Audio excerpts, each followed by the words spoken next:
Security সেটা সবাই জানে, নতুন করে বলার মতো কিছু নাই।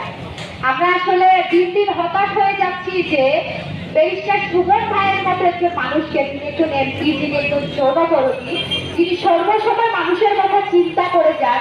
এবং যার শুরুটাই হচ্ছে মানুষের কথা চিন্তা করে, সেই মানুষটাকে মৃত্যুর হুমকি দিয়েছে। আর এখনো পর্যন্ত আমরা দেখতে পাচ্ছি যে এরকমের কোনো ধরনের কোনো মানে আমার চোখে পড়ে না অন্তত করে যে আসলে এরকমের কোনো ধরনের সঠিক মানে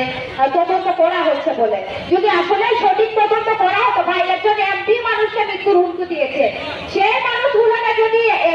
মানে এখনো পর্যন্ত আইনের আওতায় না আনা হয়, তাহলে আমার মতো খারিজের